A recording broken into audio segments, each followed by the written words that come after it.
Hi, my name is Kellyanne Sutterfield, and I did research this summer in the Meldrum Lab, which is a single-sided magnet lab that takes nuclear magnetic resonance samples on a lot of different types of materials.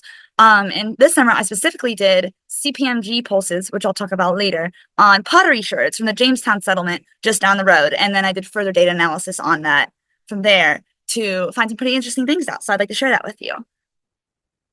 So the problem that a lot of archaeologists face with figuring out the origin of pottery sherds is that different firing methods and different trade routes back in the day of their creation make things complicated because something that could be fired for longer, and firing is the way to make pottery and to solidify it, something that was fired for longer might be done in a certain country. Like Germany might fire their pottery for longer than the colonies were firing their pottery. So different firing methods and trade routes made things complicated because archaeologists today don't know whether someone that was living in Virginia, for example, imported their pottery from Germany to display wealth because they had a bad relationship with the governor in Virginia or other things, or if they just made their pottery here and got their pottery locally. So it can be difficult to distinguish origin of the sherd based on pattern and outward things. So you kind of need to dig a little bit deeper into the actual composition of the sherd to see how the firing method affected things.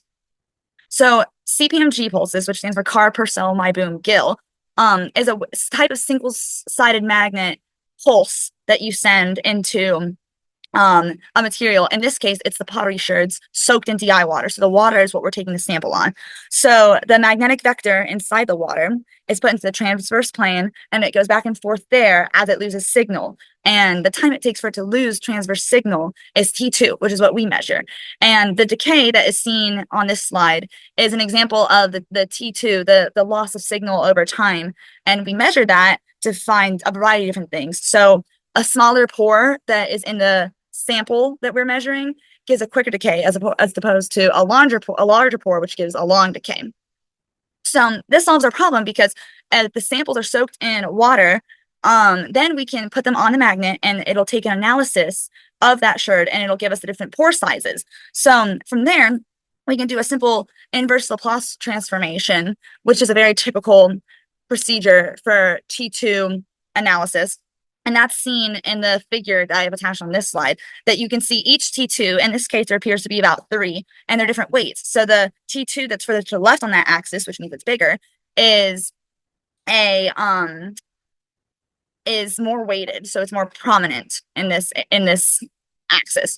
And then from there, we can group the sherds based on how these graphs looks, and we can do that manually.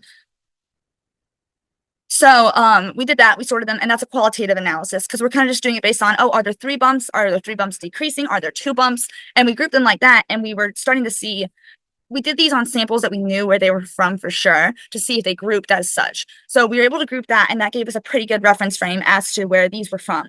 But then what we ended up doing were dimensionality reduction techniques, which are done on the computer. It's just a deeper analysis where it takes the nearest neighbor, the number of nearest neighbors to the sample, and groups it based on that. So if n equals 4, then the number of nearest neighbors in this case would be 4, and then it groups it based on that.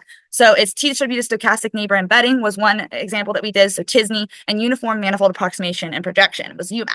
And doing that, we got pretty good results. We were able to see the qualitative and quantitative groupings line up and give us the answers that we wanted to see. They had great correlation to where the sherds were from, and it proved to be a pretty good method to grouping the sherds and seeing, are they from Germany? Are they local? Were they found locally and imported from Germany, England, etc.? These groupings can provide insight as to whether they were found here, imported, and the CPMG sequences using single-sided NMR really did prove to be an efficient way to do these things. This is our final graph, the grouping, in terms of the t-SNE, the stochastic neighbor dimensionality reduction. And they're labeled as the samples were labeled that we were given, and we were able to see that they grouped as we expected them to group. So we used 4 closest neighbors in this set, as you can see at the top, that the perplexity is 4. So it's very exciting to see that this is something that can be done. It's a non-invasive technique, and it's single-sided NMR, and it's really interesting to see how things in the lab can be applied to our surrounding area with such archaeological history.